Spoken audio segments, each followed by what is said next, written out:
kulanti wacan wanaagsan saaxiibada ku saaxiibnay janaalkeena xulka wararka daawadayaal waxaad ku soo dhawaataan wararka ugu waaweyn ee Soomaaliya iyo caalamka intiisa kale qodobada wararka ugu waaweyn ee Soomaaliya waxa kamid ah xiisad ayaa ka taagan magaalada Beledweyne kadib xilka qaadistii lagu sameeyay gudoomiyaha gobolkaasi Dabageed Qudus oo ka soo horjeestay xilka qaadista xiisada halkaas ka taagan ayaan eegi doonaa al-shabaabna waxay la wareegeen deegaan muhiim u ah magaalada Boosaaso ee gobolka Bari dhaqdhaqaaqyo ciidan halka ka jiraan oo maqli doontaan yaa ka dambeeya mooshinka xilka loogu tuurayo gudoomiyaha ku-xigeenka koowaad ee baarlamaanka Soomaaliya iyo xogo qarsoodi ayaan kaga hayaa daawadayaal ee u diyaar garooba wararka sare inaad ka daawataan janaalkeena ee xulka wararka daawada haddaad ku cusubtahay janaalkan fadlan subscribe dhe qaybta hoose ee comment-ga nagu reeb aragtidaada si aan mar walba halkan ku wada xiriirno u diyaar garooba daawadayaal wararkaas oo dhameystiran haddii aan ka hormaray xiisad ayaa ka taagan magaalada Beledweyne ee gobolka Hiiraan gudoomiyaha xilka laga qaadan oo uu ka soo horjeestay xilka qaadista lagu sameeyay wararkan ka helina magaalada Beledweyne ee gobolka Hiiraan ayaa waxa ay sheegayeen in maanta xiisad adag halka ay ka taagan tahay xarunta magaalada Beledweyne ee gobolkaasi Hiiraan wararka ayaa sheegaya in gudoomiyaha Yuusuf Dabageed oo xilkan laga qaaday oo gabi ahaanba diiday in xilka qaadista lagu sameeyay uu ku sameeyay madaxweynaha maamulka Hirshabelle Maxamed Cabdi Waare in xilka uu wareejiyo Yuusuf Dabageed ayaa sheegaya in shacabka Hiiraan ay ka tashan doonaan madaxweyne Waare Qudus isla markaana uusan u qalminba in xilka uu sii hayo ee madaxweynaha Hirshabelle la xiriira arinta ugu weyn ee gudoomiyaha Dabageed iyo waliba madaxweyne Waare ay isku qabteen ayaa ah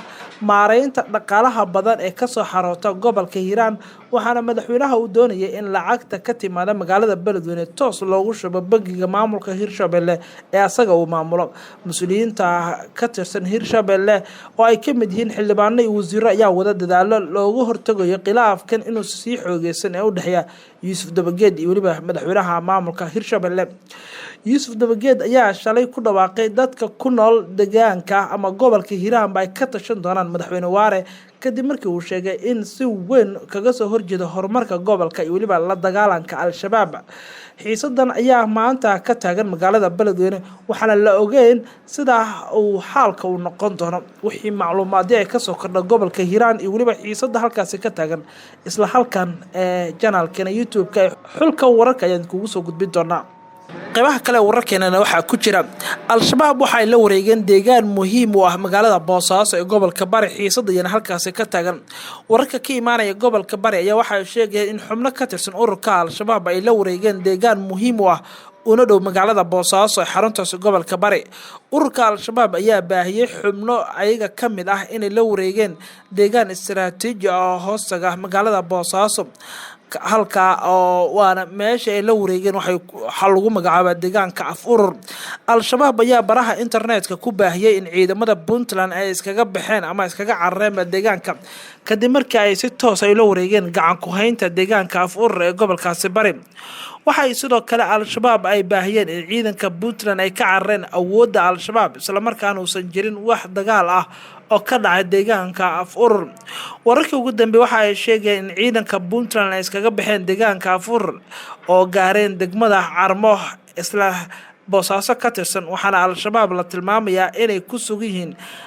halkaasi deegaanadii maanta ay la wareegeen deegaankan iyo waliba deegaano kale oo dhowr ah ayaa waxa hore ku dagaalamay al-shabaab iyo Puntland waxaana al-shabaab dagaaladaas looga qabtay maxaabiis badan oo wali qaarkoodna ku jira xabsiyada Puntland aan wax maxkamada la soo taagan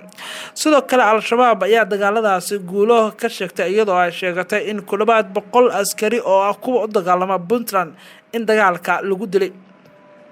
ma jirto wax war ah oo ka soo baxay maamulka Puntland ee la xiriira dagaalka ka dhacay gobolka Bari iyo waliba sheegashada al-shabaab ee ah inay la wareegeen gacan ku haynta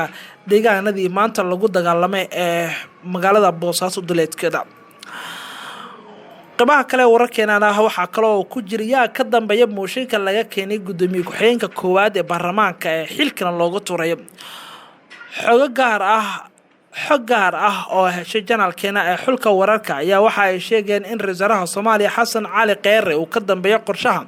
mooshinka laga wado gudoomiyaha ku-xigeenka koowaad ee golaha shacabka Cabdiweli Sheekh Ibraahim Muudey oo si weyn u xoogeystay arintiisa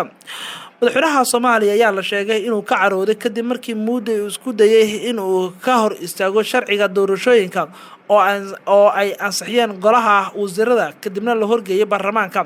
waxaana tani iyo markaas jiray khilaaf u dhaxeeyay madaxda dalka iyo waliba Muddo iyadoo ugu dambeynna madaxweyne Farmaajo iyo waliba Ra'iisul Wasaare Khayre ay ku amreen in wax uusan ka qaban karin arrintaasi kadibna mooshinkan la abaabulay Ra'iisul Wasaaraha Soomaaliya ayaa la sheegay in uu kulamo la yeeshay mudane Muddo 2 jeer balse natiijo la'aan ay ku soo kala tageen labada mas'uul ayadana ugu dambeyn Khayre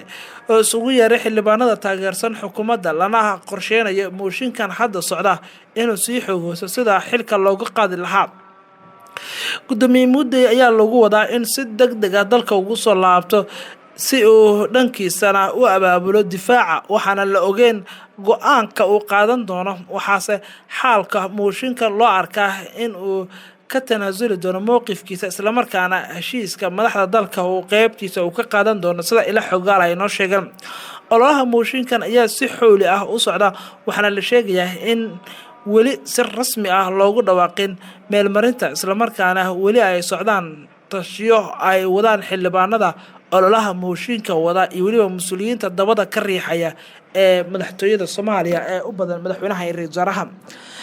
dawada halkaas ayaan ku soo gabagabeynaa wararkii ugu waaweynaa ee aad ka daawanaysan janaalkana xulka wararka dawada aad ku cusubtahay janaalkan fadlan subscribe qaybta hoose ee comment-ka nagu reeb wixii aragti ah